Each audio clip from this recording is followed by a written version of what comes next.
In this module, we are going to address the importance of organizations maintaining their strategic focus and stability of purpose in order to succeed in our turbulent world. To this end, we will examine how 10 principles of the new global economy can serve an organization to keep that focus and stability. As we have seen, globalization has become a tool in the symbolic politics of oppositional movements, a rallying cry in the assault on diverse global ills. In part, this represents the revival of old left-wing thinking from the Cold War and the demise of communism as a viable ideological option. We see this in the mobilization of old issues like human rights, integrated in the concepts and networks created by globalization. In addition to these progressive challenges, there is also a more conservative view, made up of various religious groups, notably Islamic activists, who oppose globalization because it represents to them civilizational threat. They fear the imposition of alien values, homogenization of the globe on secular terms. Both right and left opponents of globalization tend to regard organizations aligned to the West as the powers that created globalization for their own advantage, harming the economic, cultural, and environmental interests of the rest of the world. But the truth is that beneath all the fast-forward turbulence of globalization, the emerging new global economy represents a tectonic shift that is reordering the lives of everyone on the planet. These are new, distinct phenomena that are emerging from new, distinct principles. These principles evolve from two axioms of globalization. First, wealth in this new global economy flows directly from innovation, not optimization. Second, cultivating innovation requires both personal and organizational agility and nimbleness. There are 10 principles that provide the agility and nimbleness the new global economy requires. I believe that those who play by these principles will prosper, and those who ignore them will have great difficulty. Principle 1 is embrace dumb power. As the size of silicon chips shrink, their costs shrink as well, making them cheap and tiny enough to be put into every object that is made. 25 years ago, the idea that all doors in a building should contain a computer chip would have seemed ludicrous. But now there is hardly a hotel door anywhere in the world without a blinking, beeping chip. Packages today are stamped with disposable silicon flake in order to track it. Because they can be stamped out fast and cheap like candy gumdrops, these implants are known as jelly beans. And we are just at the dawn of a jelly bean explosion. Billions of specks of thought are being implanted into nearly everything that is manufactured, and we are connecting them. Stationary objects are hardwired, and the rest will be linked by infrared and radio, creating a wireless web vastly larger than today's wired web. The glory of these connected specks is that they are not artificially intelligent. They work on dumb power. From farm moisture sensors to weather satellites beaming down digitized images, from cash registers recording streams of data to vehicles transmitting their location codes, dumb power is at work. And this is just the beginning. We are learning, for example, that the way to make a better bridge is to let the parts talk to each other and report on their health and life expectancy. Soon aircraft will be made safer by letting them communicate among themselves and pick their own flight paths to avoid one another. The second principle is the law of plenitude. The first fax machine ever made rolled off Xerox Corporation's conveyor belt in 1966. Despite millions of R&D dollars, it was worth nothing, zero. The second machine to roll off immediately made the first one worth something because now there was someone to fax to. Since fax machines are linked by a network, each additional machine increases the value of the other machines. In the new global economy, the more plentiful things become, the more valuable they become, directly contradicting two of the most fundamental axioms of the industrial age. First, value comes from scarcity. And second, when things are made plentiful, they are devalued. The new global economy flips these industrial lessons upside down. Today, value is derived from ubiquity. Fax machines, Windows, PCs, cell phones, all these things adhere to this logic. But so too do metric wrenches, AAA batteries, and other devices that rely on universal standards. Because the more common a product becomes, the more it pays to stick to that standard. The law of plenitude means that as the cost of producing an additional copy falls, the value of the processes that invent, manufacture, and distribute them increases. The third principle is success is nonlinear. During its first 10 years, Microsoft's profits were negligible. Profits didn't begin to rise until 1985, but once they did, they exploded. Federal Express experienced a similar story. Years of minuscule profit increases, slowly ramping up to an invisible threshold, and then surging in the early 1980s.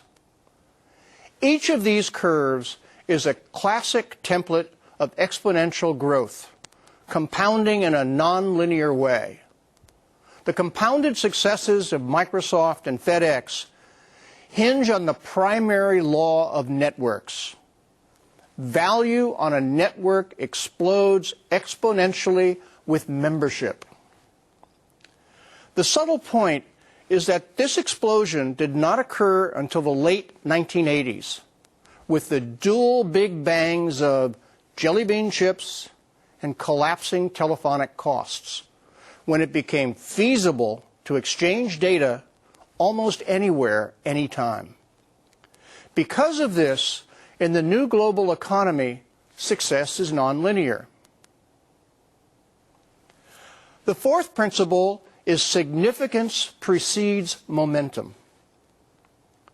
A point exists in the affairs of man where momentum is so overwhelming that success becomes a runaway event. In a manner of speaking, success becomes infectious and spreads pervasively to the extent that it is difficult for the uninfected to avoid succumbing.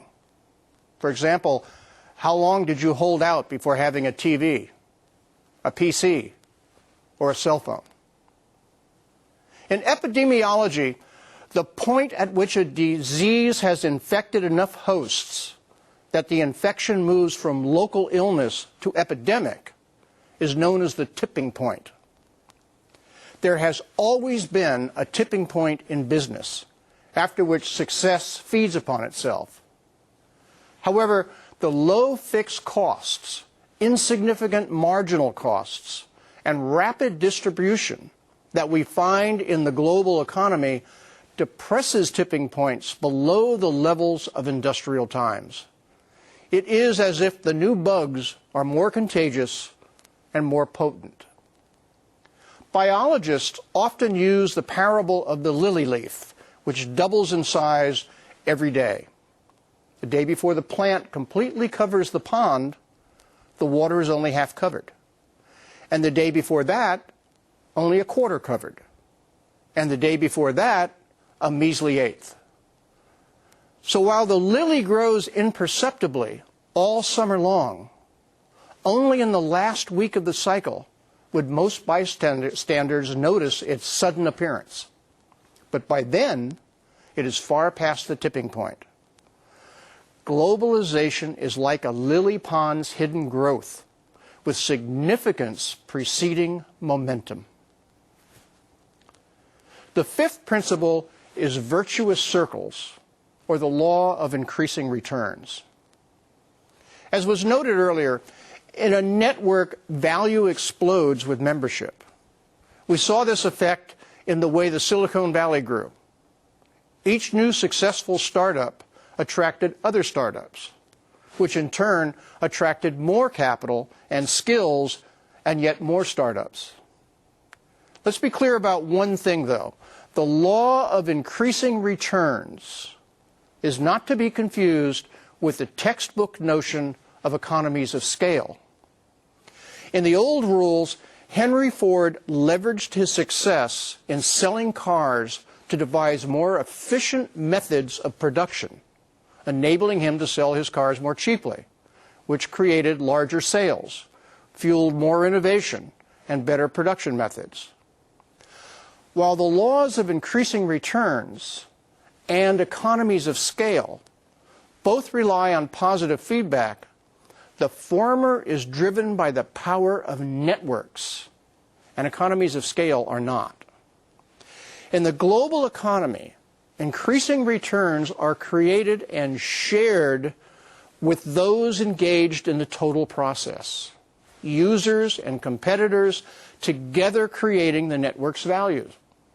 While the gains of increasing returns may be reaped unequally by one organization over others, the value of the gains reside in the greater web of the relationships. For example, huge amounts of cash pour towards leaders like Cisco, Oracle, and Microsoft. But the matrix of increasing returns would continue to expand even if those particular companies were to disappear.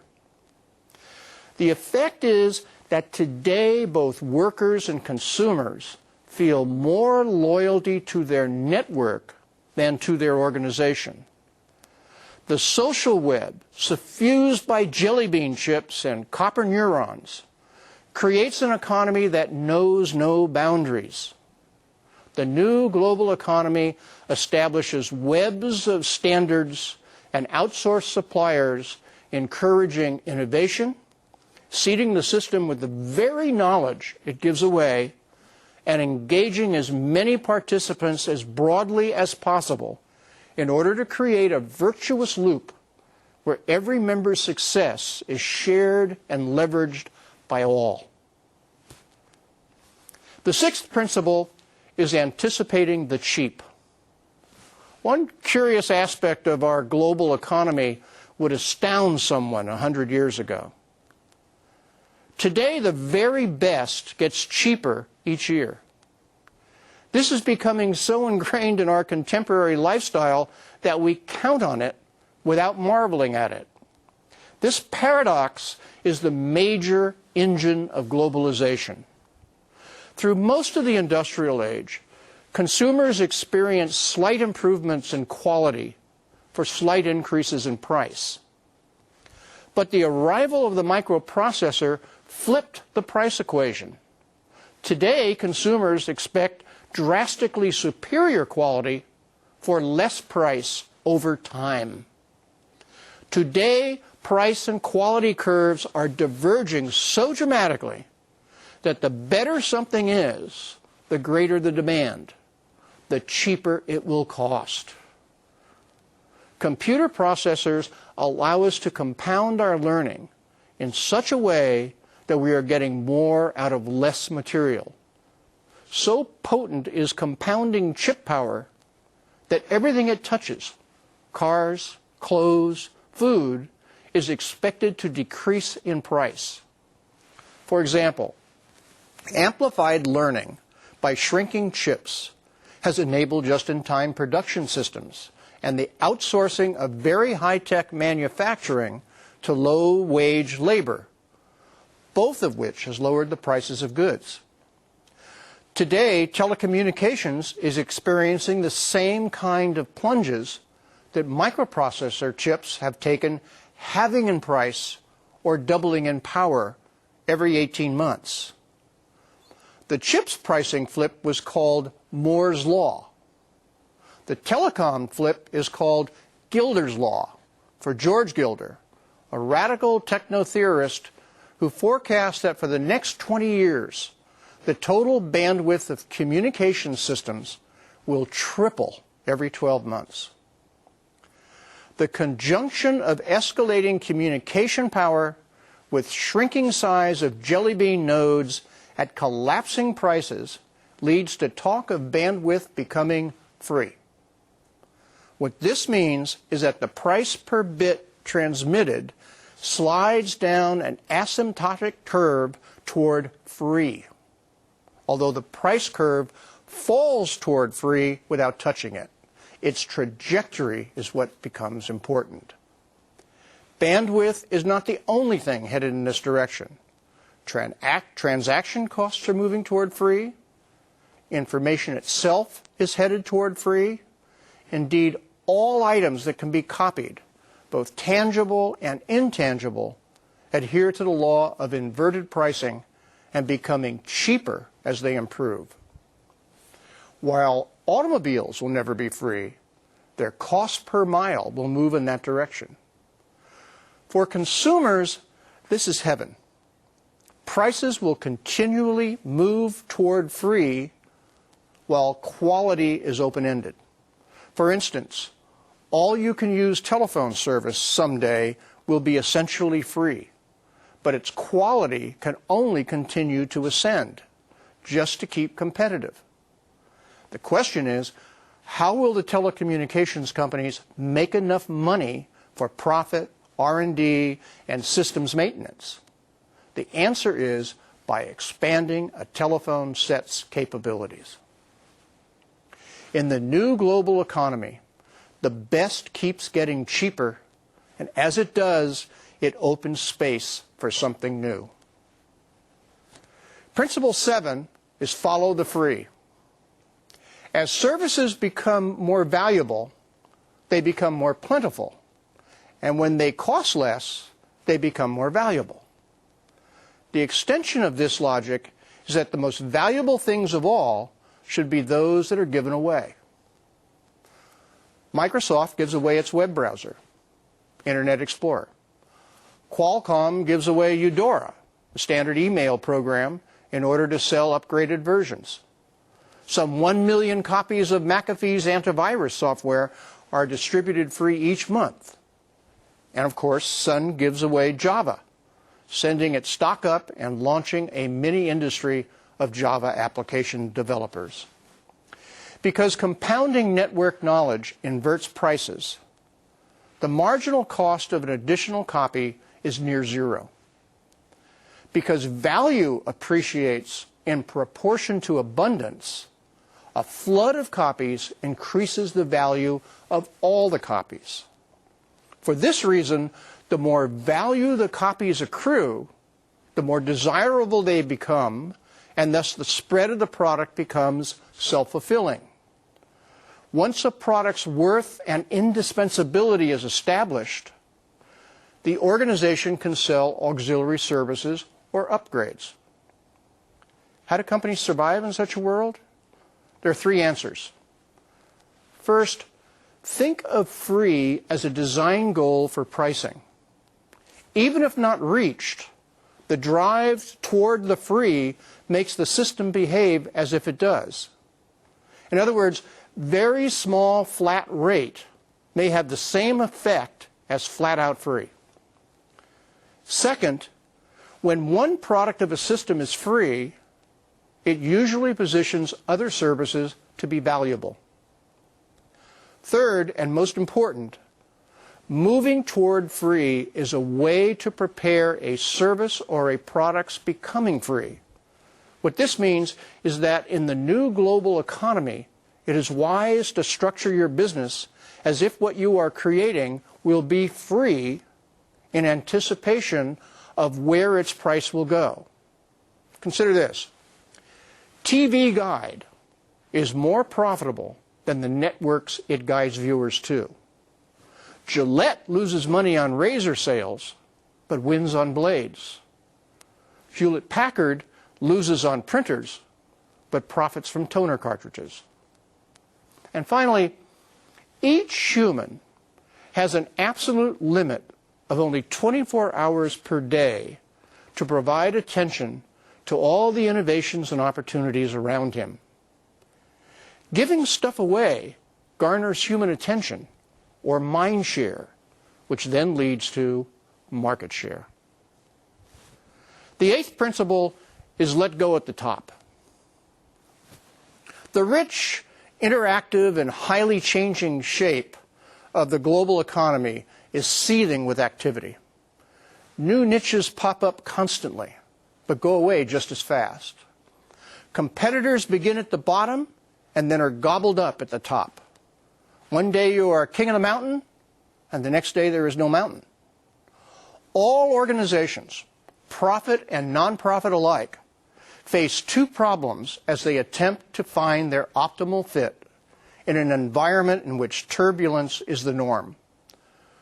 First, unlike the industrial economy's relatively simple environment, where it was fairly clear what an optimal product looked like and where the horizon was slow moving, now it is increasingly difficult to discern what hills are highest and what summits are false. Big and small organizations alike share this problem, and there is only one way out. Organizations must learn to devolve. Simply put, in order to go from one high peak to another, an organization must learn to go downhill, cross the valley, before climbing up again. To do this successfully, it must learn how to reinvent itself, to reverse course, become less adapted, less optimal, and more flexible. But like living beings, organizations are hardwired to optimize what they know. Successful enterprises have little experience in the concept of changing, let alone the skills for change. It is anathema for most of us to abandon something that is working and trudge downhill toward chaos, to leave perfectly good products, expensively developed technology, and wonderful brands, and voluntarily walk into chaos to hopefully rise again like a phoenix. But in the future, this forced march will become routine. Two recent examples of this process are Apple and McDonald's. Notice I didn't say Apple Computer. Faced with PC marketplace competition and consolidation, Apple moved away from consolidation by improving both the hardware and software of its Mac to sustain market share and its processor image, while placing the lion's share of its R&D in adopting iTunes technology and building a new mountain of opportunity with the iPod. McDonald's, on the other hand, has invested heavily in overseas markets by bringing their brand to places like Bangkok, by keeping the Big Mac, but supplementing the menu with local preferences like Thai chicken dishes. They are establishing a new market opportunity, and they have done the same in Japan, China, Russia, and the Middle East with growing success. In the global economy, the ability to relinquish a product or occupation or industry while at its peak and move to a new opportunity will be a priceless skill. Principle 9, the law of displacement. Many observers have noted the gradual displacement of materials in the economy by information. For example, automobiles weigh less than they once did and are performing better. The missing materials have been substituted with nearly weightless high-tech know-how in the form of plastics and composite fiber materials. Most of the energy new cars consume is used to move the car itself, not the passengers. When a car's body and engine are diminished in size, less power is needed to move it. meaning the engine can be made smaller, which then allows the car to be smaller, and so on down the similar slide of compounded value that microprocessors followed. This is because smart materials, stuff that requires increasing knowledge to invent and make, are shrinking the steel. The accumulated effect of this substitution of knowledge for material in automobiles is a hypercar that will be safer than today's car, yet can cross the continental United States on one tank of fuel. Already, the typical car boasts more computing power than a typical desktop PC. And in the future, it will drive on a road system wired as an electronic control system. Once we see cars as chips with wheels, it's easier to imagine airplanes as chips with wings, farms as chips with soil, houses as chips with inhabitants. Yes, they will have mass, but that mass will be subjugated by the overwhelming amount of knowledge and information flowing through it. And in economic terms, these objects will behave as if they had no mass at all. Principle 10 is the new change, called churn. In the industrial age, the economy was a machine that was to be tweaked to optimal efficiency and, once finely tuned, maintained in productive harmony. Companies and industries with especially productive jobs or goods had to be protected at all costs, as if these firms were rare watches in a glass case. As networks have permeated our world, the economy has come more to resemble an ecology of organisms, interlinked and co-evolving, constantly in flux, deeply tangled, ever expanding at its edges. Like the ecology of nature as evolution proceeds, there is a perpetual disruption as new species displace the old. Increasingly, we will see organizations come and go quickly, and careers in turn will become patchworks of vocations. But such change is not new. Alvin Toffler coined the term future shock in the 1970s as the sane response of humans to accelerating change. But the global economy is less about change than it is about churn. Change is rapid difference. Churn, on the other hand, while toppling an incumbent, creates a platform for more innovation and renewal. Donald Hicks of the University of Texas studied the half-life of Texas businesses over 20 years and found that their longevity had dropped by half since 1970. That is change. But during the same period, Texas's capital, Austin, had the shortest lifespans for new businesses while enjoying the fastest growing number of jobs and the highest wages. That is churn. Hicks observed in 1997 that the vast majority of the employers and employment on which Texas will depend in the year 2026 or even 2006 do not yet exist. In order to produce 3 million new jobs by 2020, 15 million new jobs must be created in all because of churn. Rather than considering jobs as a fixed sum to be protected and augmented, Hicks argues that government should focus on encouraging economic churning by continually recreating their economy. While the notion of constant churn is familiar to ecologists, it is new to most organization leaders. The sustained vitality of our complex global economy requires that organizations keep provoking themselves out of balance. Innovation is disruptive, and constant innovation is perpetual disruption, but it is also a fact of a healthy global economy. To provide life-giving renewal and growth means to sustain a perpetual disequilibrium, to live on the edge of constant chaos. The prospect of constantly tearing down what is now working will make future shock seem tame. But nonetheless, a prime effect of the new global economy is to change, company by company, industry by industry. While it undoes industries at their peak, it weaves a larger tapestry of new, more agile, more tightly linked organizations. Succeeding in this age of churn will be an art we will all have to learn to appreciate. Our ability to solve our social and economic problems are limited only by our lack of imagination in seizing opportunities rather than trying to optimize solutions.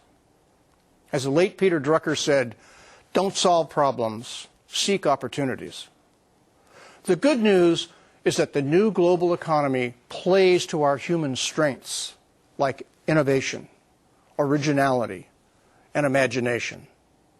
What we need to do is loosen our minds from the old rules of economic growth and productivity and grasp the lessons of the new globalized economy. Thank you.